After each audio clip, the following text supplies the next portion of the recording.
Network Entertainment. Ang na-appreciate dito ng mga bumibili is since so it's a crash bar bag, they can keep something and they can lock this bag on their bike. They can lock the zipper, they can lock the bag itself. As in may susi talaga. May susi. May susi talaga Pakita siya. natin. So na-appreciate nila yun kasi sa kanila is pag kinabit nila, ang totoo naman yan, yung mga nagkakabit talaga ng crash bar bag, pag nilagay mo ng items doon, they just leave it there. So eto, ang kagandahan nito, you're not afraid na mawawala or mananakaw or pati yung bag mo makukuha.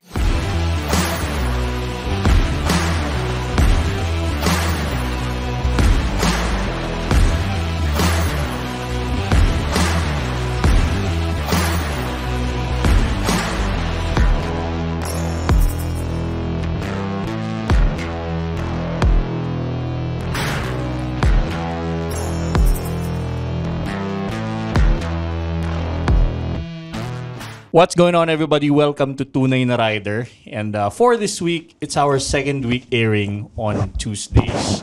At least dun sa ating live stream, right? It's beyond made in, no? We always hear that, made in.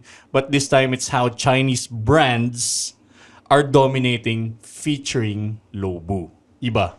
Ito yung pinagyayabang ko sa'yo lagi. Pag-usapan natin mamaya. Yeah, and this is really, really interesting because this episode, we're gonna be talking about what is the difference, no, with Boss Nino. What is the difference between simpleng made in China Made in. and a Tsaka, China brand? Oo. Diba? May pagkakaiba kasi yan. Pero hihimayin natin yan sa episode na to. Unahin ko lang iba yung yung pinagyayabang ko sa'yo tuwing dinadala ko yung motorsiklo ko. Kasi, as you may know, Royal Alloy has very, very little storage.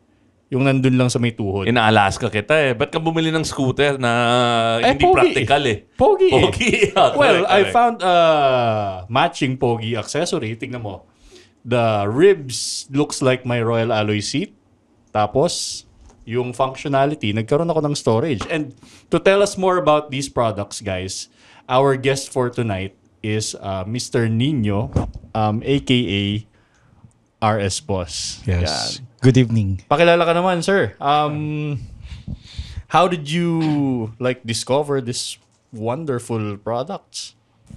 How did I discover? Siguro, for a while, I have been continuously looking for alternative products. There are a lot of existing products in the market, and as an entrepreneur, so I have a shop.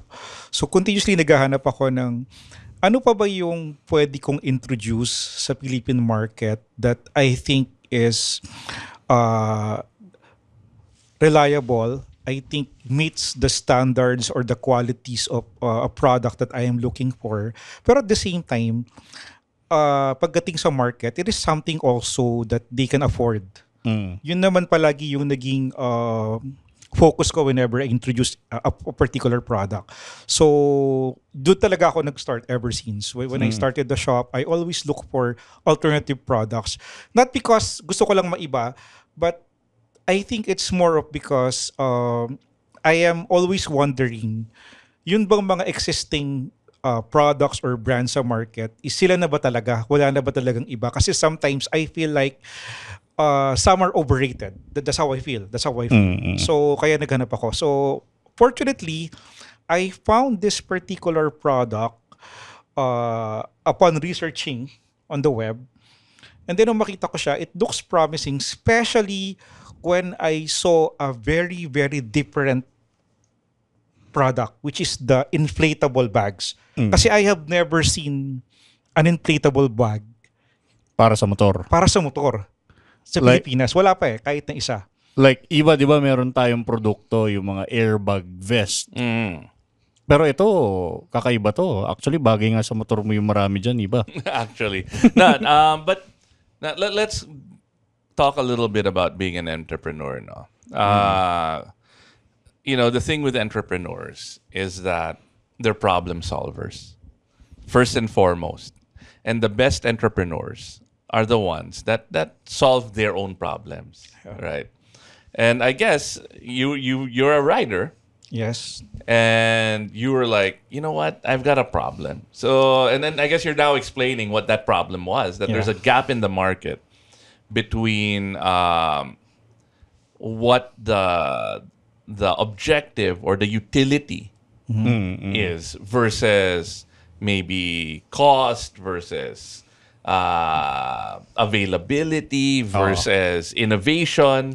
And I guess that's kind of how you locked in on this brand, no? Definitely. So, do you have any stories about your riding journey na parang sabi mo, kailangan ko ng airbag bag, di ba? Parang ganon. Ang totoo niya, nagsimula siya, it's more of, I need storage. Yeah. I need a storage. So when I have this adventure bike, I have yung first adventure bike ko is the F750 GS na 40th edition. Yeah. So when I had it, alam ko na yung karamihan ng mga riders, they put a pannier rack. Marami ako nakita naglalagay ng top box. Okay yung top box sa akin, kaya lang ang issue ko minsan is when it's too heavy, sa ride ko, apektado siya. Alin yung na-upset yung balance? Yes. Diba? So yun ang issue ko pagka mabigat yung top box, yung part na yun. Yung curves, so yung balance na nagkakaproblema. So I thought of putting side case. Ang issue ko sa side case, or not actually issue. So when I thought of having a side case, I told myself, hanap ako ng review. So when I was researching for the review, meron akong napanood na review sa YouTube na they're comparing a soft pannier versus a hard pannier or a hard case. So when I watch it, nakita ko na, parang base sa lahat na napanood ko, yung pros and cons, parang mas naglilin ako towards the soft pannier. Why? It is safer, it is lighter, and it is easier to install, it's easier to bring in sa travel mo kapag ka nag-travel ka na. Pag nag-hotel ka na, parang ka, ganon. etc. Ang number one lang problema niya is security. Well, yeah. Security. Soft kasi. So, what I did is, I was able to buy a soft bag. So, nakita ko yung soft bag, nakita ko okay naman siya. Ibang brand pa to, hindi Ibang pa brand logo. pa to, hindi pa to. So, I will not mention the brand. So, ibang brand pa to. So, okay siya. Actually, sa research ko, worldwide, internationally, so, known tong brand na to, okay siya. So, ang ginawa ko... Naka-BMW ka? Yeah. Ulan ko na yun. Bumuli ka kaila Alvin, Touratech. Hindi naman. Hindi ba Touratech? Hindi naman. Kaila Wunderlich. Actually, hindi rin. Ang totoo kasi noon, kaya ko rin hindi na nakita yung tinignan yung ibang brands na yon. Kasi for one, I know that most of their accessories nun is really on the hard case. Although naglabas sila ng mga soft panniers, no. Do I need to mention the brand? No. naman. Kami lang na nanginginis eh. Sinubukan lang namin hulaan. Caveat lang. No, kasi sa GS, sa BMW, there's only a handful. Yung GS ko, dapat fully loaded ng Touratech yun. At saka diba? karamihan ng GS owners, just like Iba, kung anong brand nung crash guard, as much as possible, yun din yung brand nung ibang nakakabit eh. Tama ba? Oo, para factory OEM, di ba? To be honest, I really like Touratech.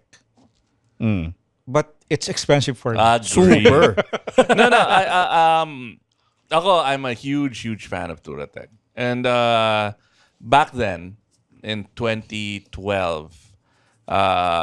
19 days around the Philippines on my GS, and I brought those aluminum panniers, pare. And sobrang sulit for a 19-day trip. But if I'm gonna go to Tagaytay, if I'm gonna go to Baguio overnight, pucha, medyo kasi laki mo na yung Honda City o Yaris eh. Alam mo, diba? Among my very, very little circle no, ng mga big bike friends, tawag namin sa ganyan pinalayas concept. Mukhang magtatagaytay ka lang, mag-Starbucks ka lang. Kompleto sa setup ng bike. Mukhang pinalayas. I agree. And well, the hard cases, it's a massive investment. Yeah. It's a massive investment. At saka Iba, may risk yun. Like, magkamali ka ng baba mo, ng paa sa off-road, sasagasaan ka ng sarili mong bike. Exactly. It's at the back of your I think that's legs. what yung YouTube review na sinasabi sa akin na that's the danger or the risk for hard cases. Ayun. So nakakita ko ng bag, binili ko, actually binenta ko rin siya. Yung bag na yun sa shop ko. So anong nangyari noon, so okay siya. Ang nagiging issue ko lang doon is una, kapag wala siyang laman, ang pangit niyang tignan. Pagka sobrang dami niyang laman, ang pangit pa rin yung tignan. yung soft bag to. Ako, maarte ako sa bag. Maarte talaga ako sa bag. But I agree 110%. Yeah. Kung yung mga soft bag, sobrang floppy, kahit backpack. Diba? Kahit kahit any bag, kung walang laman, that's why lahat ng mga photo shoots, naglalagay sila ng dyaryo, yes. para medyo pumogi. Yeah. That's exactly, no? Parang ang mangyayari Magka-shape. kung wala siyang laman is you will try to put things that you don't need or fake things para lang magmukha siyang bulky. Either mag-overpack ka, bibigat naman, Oo. di ba? Unnecessary na. Ganon. Tapos pagka wala namang yun nga, or pagka naman sobrang daming laman, ang pangit na rin yung tingnan. That's one. So that has been my issue. Second is security. Wala siyang lock. Unlike si hard case, definitely may lock siya. So iwanan mo anywhere, somewhere, walang problema. So yun yung mga naging issue ko sa kanya. So ironically, the hard case is great in two extreme scenarios. One is, kung pupuntang Divisoria, maganda pag may hard case ka.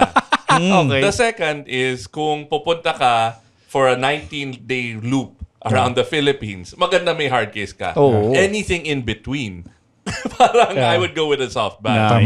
Tama. No, but actually, let me share another story. We were in Baler, and then medyo graba. This is how long I've been riding. Hindi pa asfalto yung, there are patches of Putol-putol pa yung daan. Putol-putol pa. So, medyo aggressive ako nag-ride. May graba. Yung GS ko, took a slide. Nag-low slide ako. Pero dahil nakapanir, umikot siya parang top. Dahil pag gumanon. Tapos naka-boxer ka pa. Naka-boxer. Wala. It was saved by those big fucking aluminum bags, man. Yeah. So may value rin May value, yung definitely may value. So yun yung mga stories. So for a while I've been using that bag. Ganyan. Tapos nung matalisod ako rito sa brand na to, I was looking at it. Sabi ko, okay, so this is something different. So syempre, at first skeptical ka. Unang-una nung time na yun, hindi ko pa alam yung brand. Second is, totoo ba to? Effective ba to? So I reach out. I send an email to Lobu. So meron silang website. Around when was this? Last year. Last year pa lang when you guys did the launch. Ano naman, earlier. Nung nag-email ako sa kanila, siguro mga bandang early last year, parang late first quarter, ganun. Right. Early second quarter. So you said brand, no? You said brand, and I think that's gonna be the kind of the core of our discussion today, Yeah. because there are two types of Chinese products, right? And then going back to when we started the show, you've got made in China. Yeah. So pag tumingin ka sa Lazada, Shopee, Yeah. yung pare-pareho yung itsura, parang maghanap ka ng motorcycle bag. 'Di ba? Is 2 pages of everything. It's the same thing. Iba lang yung pangalan ng Brand. tindahan, iba lang yung pangalan ng Exactly, brand, exactly. ng brand. Oo. Yun, Right? title niya lang na iba. But they're all coming from like these little factories, walang customer support. One good example there, Iba, is the website, yung Alibaba. Yeah. Temu. If you Oo. order certain Timo. quantity, like 10,000 pieces of, let's say, cellphone case. It's okay. Cellphone case, sorry. Order 10,000 pieces of this, pangalan mo na. Iba Yeah, King cellphone Seiko case. brand. Oo. Oh. Yeah. Oh. White Pwede mo label, gawin yun. Yun na white label na. But how about the R&D? Tulad nun, nabagsak ko. Sure ka ba nabuo pa yung unit Yun. nun? And then walang Sorry. and then you said sinira mo yung kakahiya. No, and then Boss Nino was saying na he researched on the brand. Oo. The Tsaka other thing about may na-email siya. the other thing about when you're looking in Lazada, you're looking in Shopee, pare, you can't research on these things, right? Because iba yung lalabas or walang review, walang ano. Minsan, fabricated yung review. Sila rin nagtanim ng mga review. No, they'll pay. They'll give you product or they'll actually buy from their own shop. So, outside of Shopee, it doesn't exist, right? Yes. Outside of Lazada, it doesn't exist. Walang tindahan. So now this is where I'm getting at, no? And I think this is what Tito Boy Lou was saying when he first saw CF Moto about 6 years ago. Mm-hmm. It was in Yiwu. Or was it in the Canton Fair? Okay. Canton Fair, you go there. Ano to, parang trade show? Trade show. Okay. Huge. You'll see all of these bikes na magkamuka. Like, massive haul, pare. Talo yung EICMA. Really? Talo May yung... ganun? Oo. It's like 10x makina, right? Oh my God, laki. And it's in one haul, it's all the same. Pero nakita niya yung CF Moto. Even though they were just starting, nakita niya, iba to. May dating eh. Now, I guess let's go to the heart of it. Yeah. Why did you think that Lobo stood out? Nung makakita ko ng products nila when I visited the website, so nung nakita ko siya, first of all, I think it's a good website. When I say a good website, I know it's a Chinese brand and I am quite sensitive that I usually read the content. Kasi alam naman natin yung mga medyo Copy-paste. Yeah, copy-paste or the English is talagang baroque, wrong spelling, etc. So, tinignan ko, sabi ko, okay, so the quality of the website is good. Yeah. It has a really good quality. Ay binasa ko, etc. The features of the products are well defined. Pati nga yung picture kung minsan may proper photo shoot for the product. Yeah. Di ba? Ang galing nang. So sabi ko tuloy, so this is a real brand. Yun. I think what stands out is one, they care about the small things. Yeah. And two, may intent in doing something. Yeah. Alam mo, Diba? relate ako dyan, Boss Nino, kasi may isa akong brand na naka-work din, no? Pwede ko ba i-mention to? Oh, sure. Yun, yung Chigi, iba. As you know, we're very, very fond of some of the products ng Chigi. When this brand was starting out in the Philippines, I know that they're a brand kasi naghahanap sila ng gaya ko na magiging consultant na parang help us translate all the manuals properly, proper English. Kasi barok eh. Yeah. Yung ganun, hindi sila makapayag na brand nila mababahiran ng ng ganung mali. Simpleng wording, itsura ng website, itsura ng font, mga ganyan. So that's part of branding and I guess you found it here sa Lobo kasi. Just look at the thing, di ba? Ultimate airbag. Pati And, belt again, bag, airbag. It's not just about copying a design. Yeah. It's about all of these things that go into a brand. And continue, Boss Yeah. Nino. So, well, you mentioned that it's not about copying. So when I saw the website and I saw the different products, first thing na sabi ko, lahat iba. Hindi wala ako nakita na similar. I mean, kung meron mang similar, may mga malalapit, pero everything is different. So I told myself na so this is a real brand. It is not a regular Chinese manufacturer because to be honest, I've transacted with Chinese manufacturers in the past. Ito yung mga made in. Yeah, ito yung mga made in. Okay. So, and sila, yung mga nakakusap ko before, lahat ng binabato nila sa akin is may kamuka. Right. Lahat may kamuka. So, there's nothing new, there's nothing different. And in fact, kapag tinanong ko sa kanila, can you change this, can you change that? Ang binabalik nila sa akin is, no, we cannot because it's expensive to make another mold out of it. retooling. So in other words, they just really reproduce something that's already existing. Okay. Yun yung made in. Question about that. How about dun sa R&D? Nung nakilala mo na tong brand na to, na-share ba sa'yo how's the R&D para sa ano? Yeah. So what happened is, so nakita ko website, nag-email ako, nag-reply sila sa akin. So they replied professionally and they scheduled a video call. Okay. So they scheduled video call. So na-appreciate ko rin yun kasi ako personally, it will be good na, sige gusto ko makita to. Kasi sa totoo lang, again, babalik ako ron sa kausap ko before na manufacturer. Not even once. I've been working with them for a while. Not even once nakita ko sila. At saka, yung mga ibang manufacturer, may duda ka kung sila yung manufacturer. Or kinuha lang nila yung photo Middleman lang. and middleman Yeah. lang. Baka na ganun ka lang, boss ninyo, yung mga dati mong katrans. Probably. So, probably. when you did the video call, So the video call, so did they take you around their factory? exactly. Yon. That's a clincher. Kasi kailangan nila ipakita na we're not like the other brands. Yeah. May factory kami, may factory. This is what it looks like. Yeah.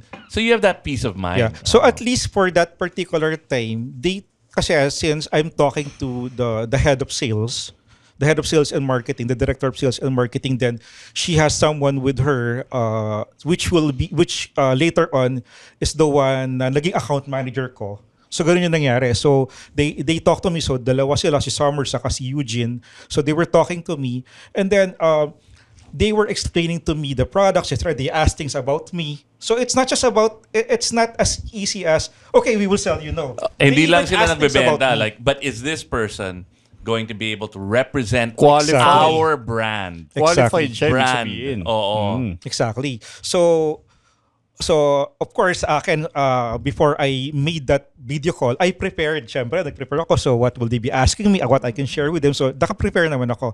So when they showed me their head office, so they showed me that, oh, this is our department, the sales and marketing. So I saw a number of people in charge of sales and marketing, and they don't look like the regular, the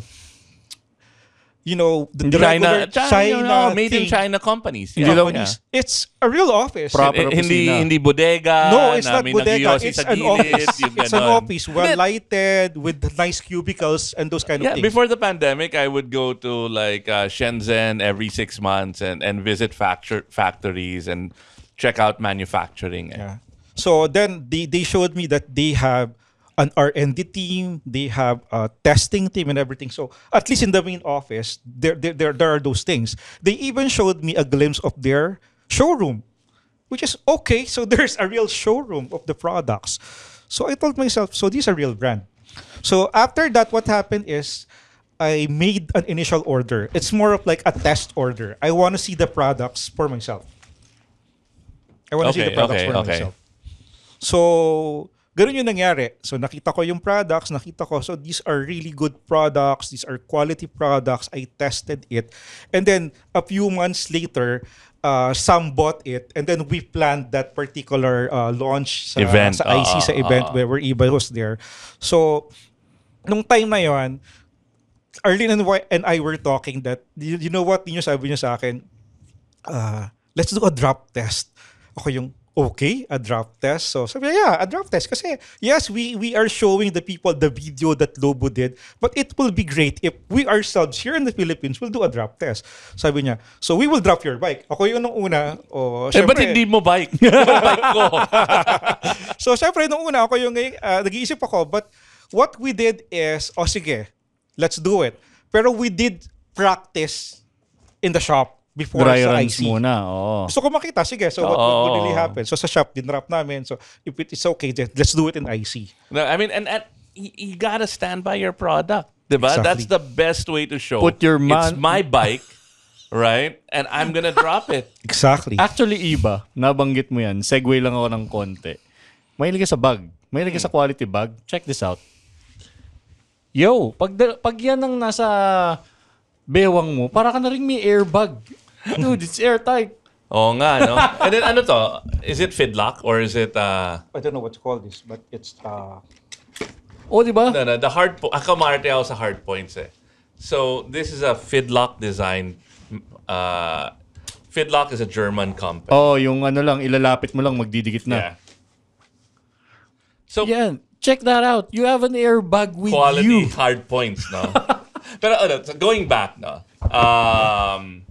So now, kasi kami, me and my friends, we bring in Otterbox, we bring in Pop Socket, and Bang & Olufsen, dati. We got into those businesses because it solved the need for ours, of us. Yes. Of ours. Yung isang partner ko, triathlete. Yeah. Diba? Yung isa, marathon. Yeah. Then ako, rider.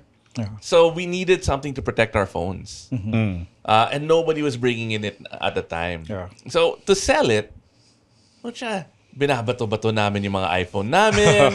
Diba? Yung mga, because you gotta believe in the Of product. course. You gotta show the functionality. Yeah. So that's what happened. So we did the drop test of first of all, so nung makita ko siya, ginamit ko siya.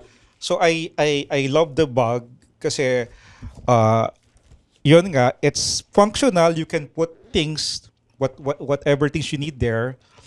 But at the same time, it doesn't look flimsy or bunchy pagka Doesn't even look cheap. yeah, yeah, diba? And then at the same time, it's so much easy to attach and detach.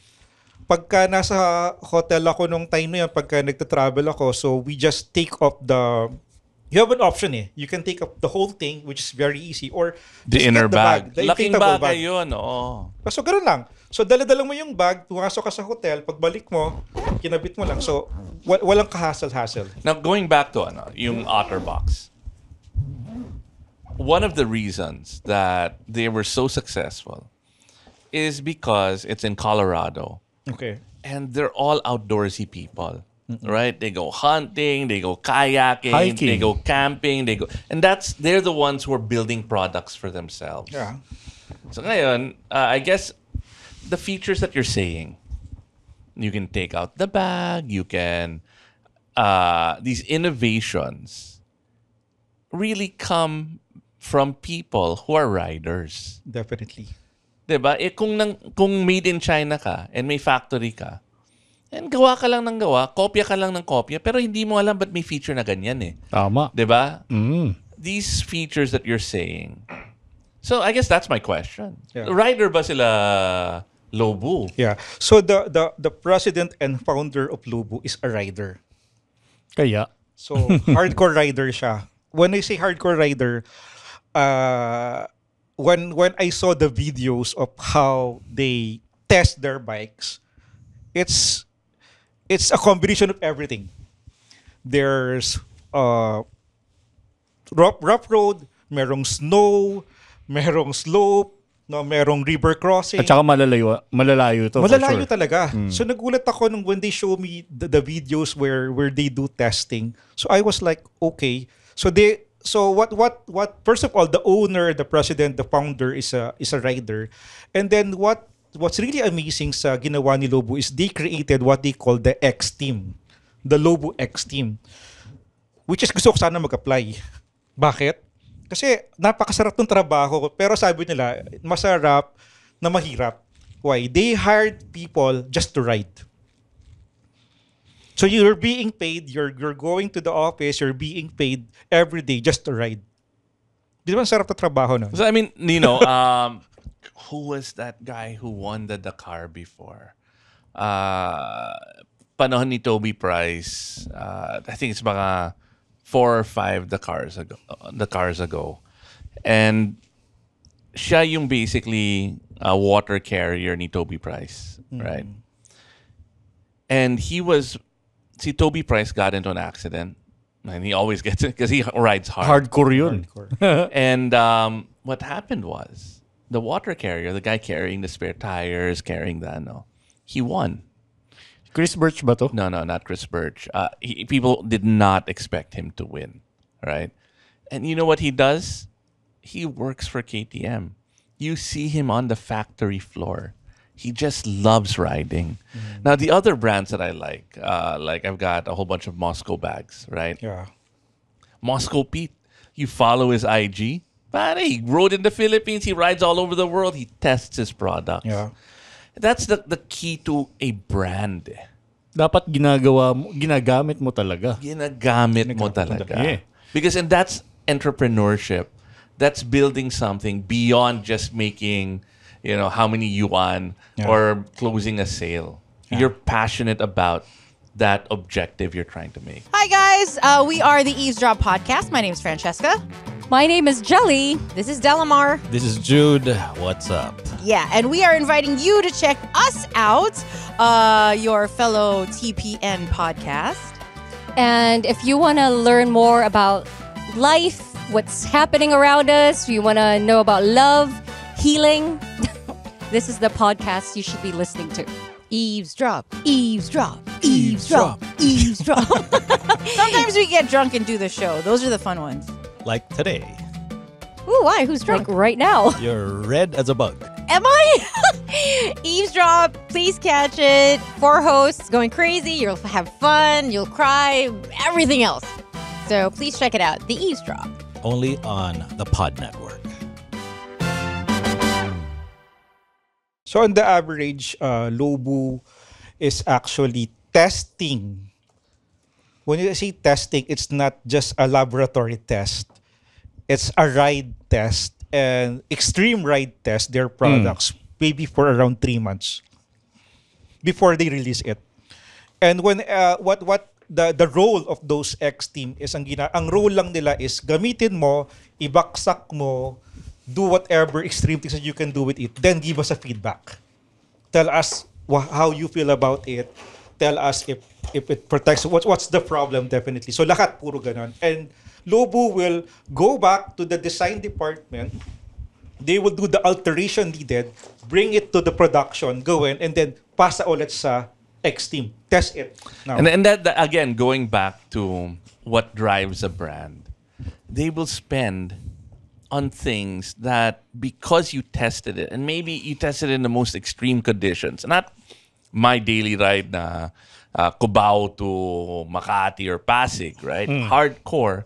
They will spend on making a product better, not for the 100% of users, but for that 1%. 1%er yung that kailangan. pushes. Yeah. Kasi yung 1%ers na yun yung most likely buti nang ikaw yung makatuklas kesa sila. Yeah. Di ba? Nung limit ng product. Great. Okay. I wanna talk about the products naman dito sa mga sa harap natin.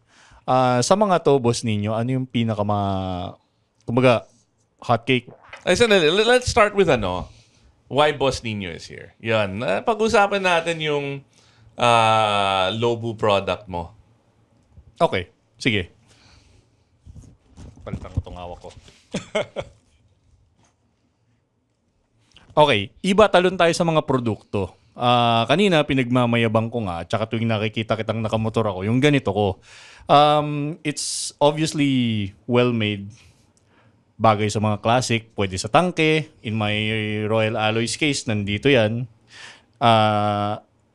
Now, I'm curious. Sa mga line of products nyo, ano-ano ba talaga ang mga specialty ni Lobu? Ako nagulat ako dyan. Why?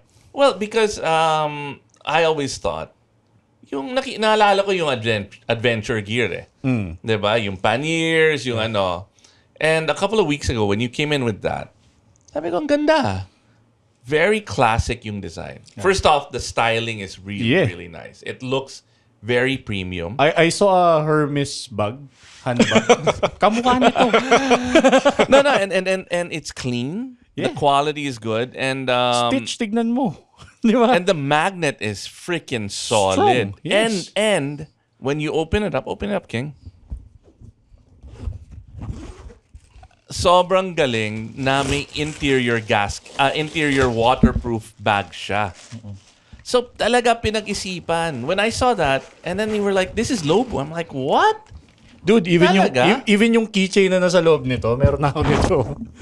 High quality. Like, mukhang CNC product. Ayun, curious ako, boss ninyo.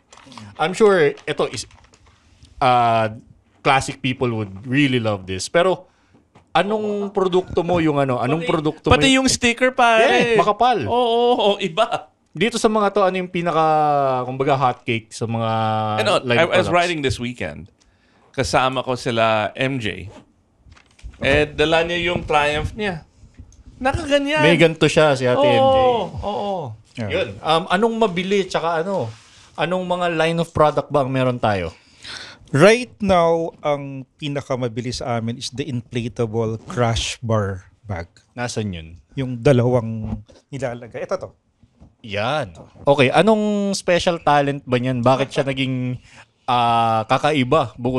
Sabi mo nga, di ba, naghahanap ka ng alternative, kakaiba.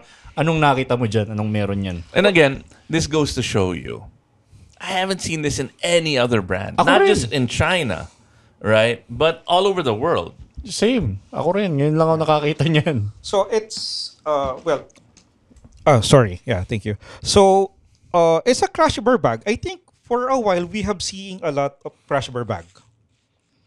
Tama. But that crash bar bags na tinatawag nila is really just a bag that they put on the crash bar. Okay. Pero ito kasi, when they call it a crash bar bag, it is meant to protect you when you crash. Right? Tama ba yun? Kasi di ba, ang dami kasi crash bar bag sa market. Eh. But those crash bar bag is just a bag that they can put on the crash bar as an extra storage Correct, for correct. small Kumbaga cars. sinasabit mo lang doon, tas yun yung maunang tatama pag bumagsak. Pero hindi siya meant to katulad ng ginagawa nitong bag na to. Yeah. The reason why a lot of people appreciate this is, well, I think, sa tingin ko lang, hindi ko alam, please correct me if I'm wrong. But medyo common, especially sa mga adventure bike, kung tumutumba. Yeah. Oo naman. Mabigat, malaki, matangkad. Tumutumba. Like, Malakas. minsan it's either na out of balance ka, nakalimutan mong stand ng maayos, nagkamali ka ng tapak na may malalim pala, so nagbigla ka, or napagod ka sa long ride, and then nung pag medyo di mo napansin na yung paa mo, naglambot ka, tumba ka. Or most of my spills happen when I'm practicing. Diba? When I'm training. Okay. With the bike. So that and ang laking bagay to have that kind of peace of mind, right? If you're training with sila Coach Clyde, Coach Mel, yung mga ganon. Because those are controlled situations where it's okay to fall. Exactly. Yeah. So, ang daming naka-appreciate nito, all brands. Ang nakakatawa dito, sometimes, even yung mga hindi adventure bike, nagtatanong sila, can we have that? Ang sinasabi ko kanila, do you have a crash bar? Kasi it's a crash bar bag, so it's meant to be installed on the crash bar. Nakahang siya na gano'n. Yes. And yun nga, ang kagandahan dito is, so it protects the bike, but it's still very functional na yung meant to be ng bag na magtago, mag-keep ng certain things. Mag-store. Yeah. Mag-store. Alam mo, very thoughtful siya eh. Like, tignan mo, may mga straps pa. Pwede ka pa magdagdag. Dagdag, yeah. Pwede mo siyang higpitan. Tapos, walang hassle, walang special tool nandito na. Like, di ba? Ikaw na nag-i-inflate. Depende sa'yo gaano katigas mo gusto. Pero, while you're doing that, may laman pa rin siya. Nagamit mo. Exactly. So yun. Pero So, for clarity, and we were talking about this earlier, it's really those tip overs, yung not going fast, yung nasa off-road ka. If you're riding on SLEX and you take a spill, this is not rated for yung abrasion. Ano yung tawag doon? May rating yun. yes. No, it's not. So it's not for fast-moving Yes. spills. Just for clarity. I think CE rating yung tinutukoy mo. Yung abrasion and something. There is a abrasion resistance which is seconds per meter. Well, I think naman, there's no Walang bag crash na bar ganun. bag na gano'n. Aluminum. Yun. Even Kevlar mauubos Exactly. basta sumasadsad, di ba? Oo.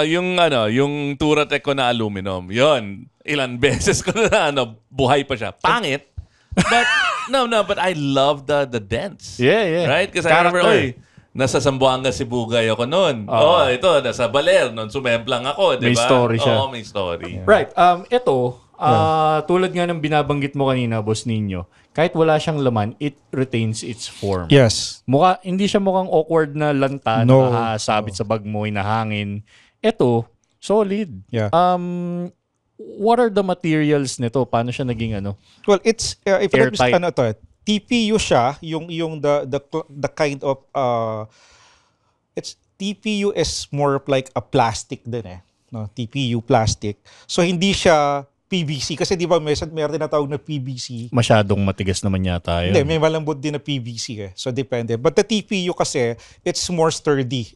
Mas matibay siya. Mas naglalast siya sa heat saka sa cold. Right. So yun ang characteristics na maganda ng sa TPU. And then yung zipper nito is airtight. Naka-airtight zipper. So all the materials are well thought of, well tested. And then ang na-appreciate dito ng mga bumibili is since so it's a crash bar bag, they can keep something and they can lock this bag on their bike. They can lock the zipper, they can lock the bag itself. As in may susi talaga. May susi. May susi talaga Pakita siya. natin. Continue, Boss Nino. Yun. So na-appreciate nila yun kasi sa kanila is pag kinabit nila, ang totoo naman yan, yung mga nagkakabit talaga ng crash bar bag, pag nilagyan mo ng items doon, they just Wala leave it dito. there. So eto, ang kagandahan lang ito, you're not afraid na mawawala or mananakaw or pati yung bag mo makukuha. And then it's really like if you're in a gas station, kailangan mo jumingel. Exactly. Sandali lang mawawala ka. Kung yung normal na bag, nasistress ako eh. Ito yung sinasabi nyo. Tignan mo. Meron ditong metal Cable. cord. Cable. Tapos, yung susi, you can transfer it from bike to bike. Like may lock, may key, may mount. Everything is here. Tapos, yung pump. Paano pala itong mga pump na to? Na-test mo na ba to? Like, bumagsak, na-re-inflate lang din. Pare, tingnan mo lang yung YouTube page nila, yung Facebook page nila eh. Motor ni Nino nga binabaksak, di ba? Motor ni Arlene, nakita ko. Tinutumba rin nila. Out of ilan beses yung Inday Rider bike, yung pang-demo at saka motor mo, ano yung ratio? What do you mean, yung baksak? Oo. Ay, Sino mas marami na. mas Kasi madalas? Sino mas madalas? Like we were in during the makina, di ba, nagbaksak tayo left and right. And then Hindi, pero kaninong motor? motor ko. Kay Arlene. Mas marami ako. Yung sa akin kasi, Ah, intentional. Yung kay Arlene, unintentional. Yun ang tanong ko. So we know it works, right? We know Yeah. it works in these tip-over situations. Yeah. Ngayon, pag baha, lumulutang ba motor mo? Hindi ko pa na-try sumugod sa baha so far. Hindi ko pa na-try. Pero marami na nakasubok. Yeah, tsaka ulan. Kung airtight kasi, for sure watertight din yan. Definitely. Oo. Definitely. Looking at what you've brought here, all these awesome goodies, no? Aside from that, na yun lang yung pang King Senko, yung mga mayabang, na maporma, na palaging naka-gel. Hoy, mukhang Hermes. Di ba? Mukhang Hermes. I think everything else here is made for riders like me. No? Hardcore. Yung mga gusto mag-touring, gusto konting adventure, konting putik. Kasi King, pag umuulan, I wala. don't ride. Hindi lumalabas. Hindi lumalabas yun. Bawal maulanan. Bawal. Ayoko na No? ulanan yung motor ko eh. Kasi yung palaging malinis yung motor, hindi. So these guys, can you tell me about like what kind of riding? You were saying that they do extreme riding. Anong klaseng mga motor nila? Ano yung personality nila? Because then you know, those guys are making, I can relate. Those guys are making stuff for me. Yeah. Well, first is adventure riders. Yung iba, nakisimula pa lang. Yung iba naman is really doing the long ride, doing the several number of days ride. At the same time, Like mga, talaga, buwan o linggo, yung mga ganon. mga days, weeks, ganyan, nag-ride sila. A lot of loopers are actually interested with the products. Kasi nga, yung side bags and then a big tail bag and then everything. Yung storage kasi napaka-convenient. And then, at the same time, yung yung mga nag-off-road that is also looking for a good protection. Kasi same thing. Sa off-road naman, walang slide yan eh. It's more of napatigil ka, mali ang liko mo, mali ang tigil mo, baksak ka. Bagsak. Up, di ba? So, yun, sila yung nakaka-appreciate talaga ng product. Yeah. How about the founders, Boss Nino? Ano ba sila? Hardcore riders ba sila? Hardcore riders. Anong mga motor nila? KTM 790, mga ganyan, 1090, GS. You say it. GSA, Africa Twin, KTM 1190, Desert X. Parang ang perfect din mag-develop ng ganito sa China. No? Parang Kasi garahe namin ni Mark yun. Africa Twin meron doon. Parang sakto nga eh. Hindi, lahat. kasi ano, di ba? Pan-Am, ganun. Ayun, malalaki. Okay. Yun nga, iba. Parang ang perfect mag-develop ng ganito kasi riders yung mga owners, the founders of the brand. Tapos yung China, lahat ng seasons meron sila eh. Yeah. Winter, spring, summer, fall, lahat nandun eh. Oo. Bundok, may snow. May mainit, may disyerto. Tama ba? Tama. So, tested sa lahat ng environment. Parang ang sarap mag-ride sa China. Actually, ano? ang sarap. Yung problema Na-try lang. mo na. Hindi, ganito kasi ang sinasabi nila. When we visited China, akala ko talaga, I was so excited and I was hoping I'll be able to ride. Ang problem is they're strict. You cannot just, parang ang sabi nila, hindi basta-basta tinatanggap yung international driver's license sa China. So, in 2000... Yun ang sabi nila, ha? No, you're right. In 2000, I think 10 or 11, honeymoon namin ng wife ko. So we met a guy, si Bill Eng. So in the plane, he handles like yung mga MMA fighters ng China. He's American Chinese, moved to China. Manager nila, ganun. Oo. Okay. And then he'd come to the Philippines, he would bring his fighters over. He has a collection of motorcycles there. Okay. CJ 750s, yung type niya. Oh. So he lent us a couple of CJ 750s and his head is mechanic. Because those are old bikes. Ito yung BMW na may sidecar. Parang Ural. Yeah. And we followed the Great Wall. And we stayed in remote villages. Yung one time, nag-hiking kami. Yung kasama namin, nagpupulot lang kung ano-ano habang nag-hike kami. And then, at the end of the day, gumawa siya ng scrambled eggs and then may soup using those ingredients. Wala kaming naintindihan. Pero, sinabi nila at the end of the trip, you know, what we did. Because we went to these areas na walang police, walang ano. And yung mga remote areas na kami lang yung nasa Great Wall, pare. Yeah. Kasi walang katao. Ang laki ng China. Yeah, malaki yun. So, it was illegal. It was illegal. But the guy who was our guide and our mechanic kind of already knows the route. Kilala niya yung mga local. But you're not allowed to. Yeah. Sa mga, ano talaga? Sa mga road, bawal And not only magmotor. that, there are many districts, areas in China na bawal yung gas motorcycle. You need to be super rich or super powerful or have like a special license to be able to drive a gas-powered motorcycle. One is Shenzhen. Oo. Shenzhen, bawal lang, puro electric bikes lang ang nasa Shenzhen. Yep. So, Okay. mahigpit and ang hirap mag-ride. Paano yung like, state ba sila doon? Yeah, Sa state yeah. na to, bawal ka. Yep, Doon yep. sa katabi, pwede And na. province iba-iba yung pa. rules. Iba-iba yung rules ng provinces. Oh, okay. So, Pero like if you went to the Gobi Desert, right? Na Wala- walang police, wala walang may paki NCAP, doon. walang ano. So ganun yung ginawa namin. We skirted Mongolia. Yeah. Kasi nandun yung Great Wall eh. yeah. So Pagitan ano nila talaga, walang urban center, walang side road, etc. Yung na-meet nyo pala doon, iba parang si Bak doon sa parang si Bak sa Mongolia. Okay. Right. Now, I want to talk about the customers dito sa Pilipinas. Okay. Mga kaibigan ko, lahat halos may ganito eh. Si Jetlaw, si Arlene, kung sino-sino. Anong usual bikes ang kinakabitan nitong mga to? At saka, may binabagayan ba siya? May pinipili ba siyang pagkakabitan? Ikaw lang yung naligaw eh.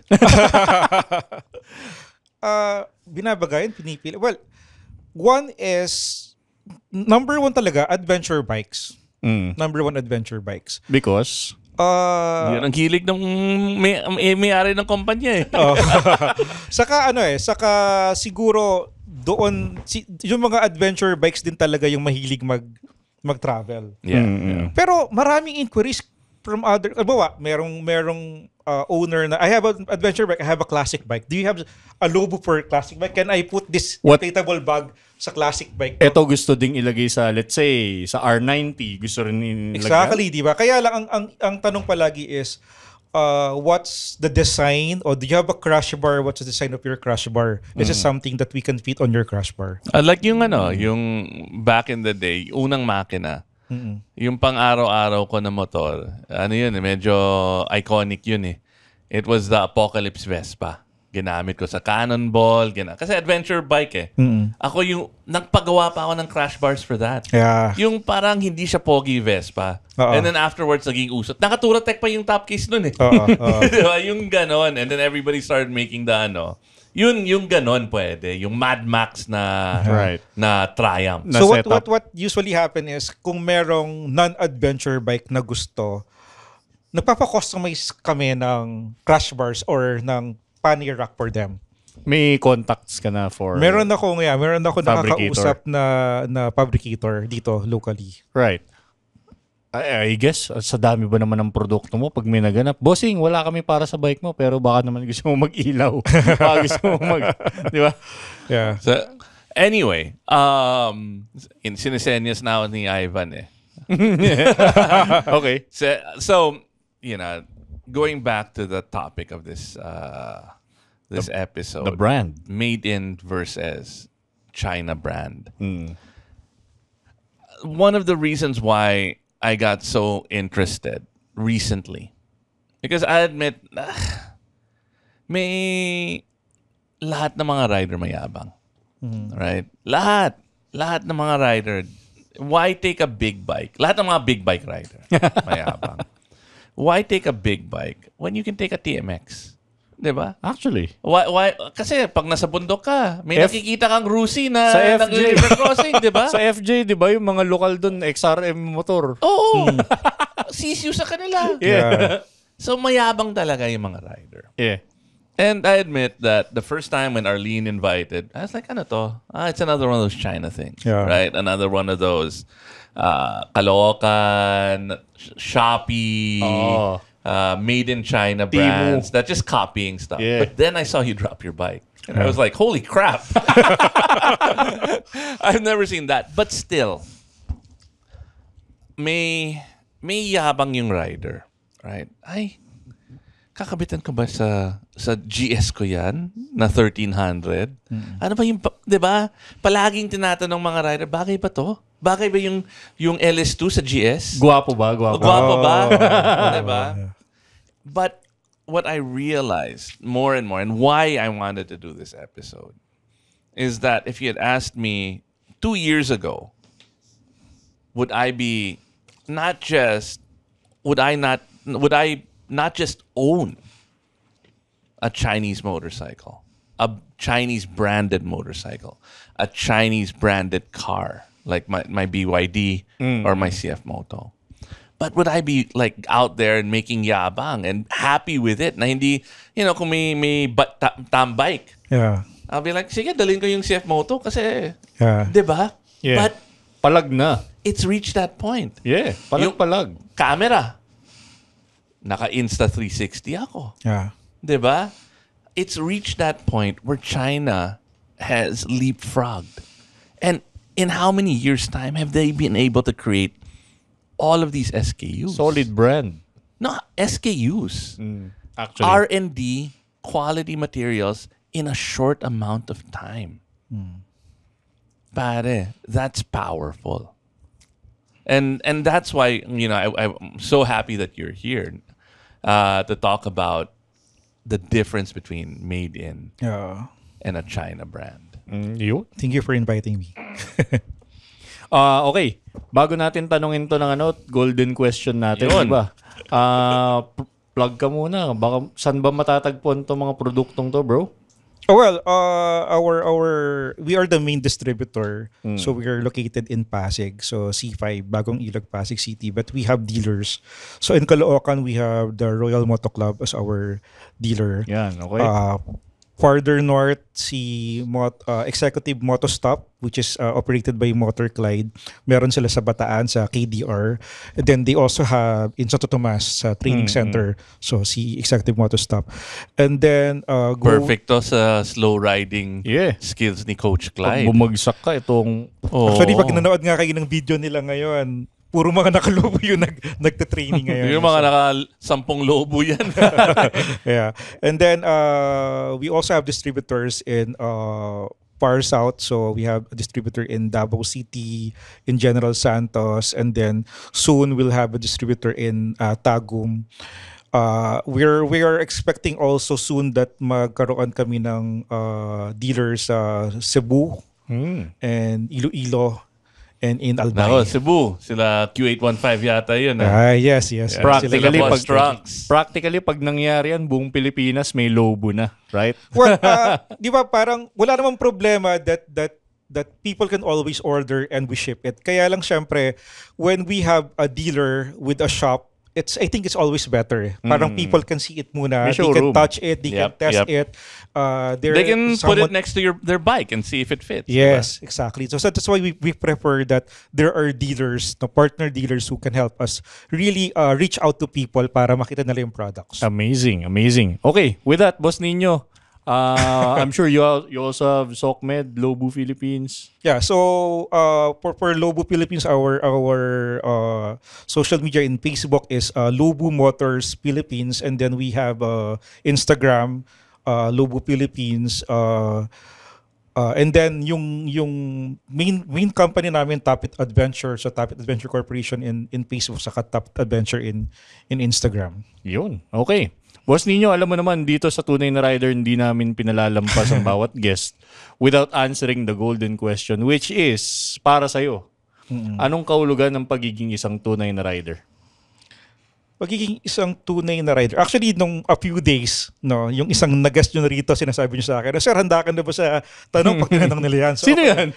Si Ambush. Parang he was telling me, ako nung tinanong ako, ganyan-ganyan. Ako, dinatawa ko sa kanya. But ako, for me kasi, tunay na rider, number one for me is responsibility. Responsibility in what? First of all is responsibility to yourself. Responsible ka dapat sa sarili mo na you have, kasi being a rider is there's always a risk riding two wheels, right? So responsible ka muna dapat sa sarili mo, na alam mo na dapat aalagaan mo yung sarili mo, aalagaan mo yung motor mo, kasi anything that can happen na may problema ang motor mo, may problema ka, hindi ka ready mag-ride. So that's already wrong. You don't go riding with that kind of situation. Second is responsible ka sa environment mo. You should be responsible that hindi lang ikaw ang gumagamit ng kalsada. Yun, mismo. Madaming tao. Hindi lang it's not just about other riders. It's about other vehicles, it's about the pedestrians, it's about the property, it's about everything. It's about the traffic rules and everything. So I think a tunay na rider should be responsible in the whole sense of it. See, I was riding with sila MJ, sila Pat, sila JC, and the South Border guys. Yeah. Over the weekend, and first time ko to ride with them, and it was a super chill ride. Ano lang, silang, kain, then Kapitolyo, kain ulit, and it was such a disciplined ride. Hindi ako sanay sa ganun eh. Alam mo ang common denominator doon? Lahat yun, Ride captain. lahat yun graduates ng motor club. Oo.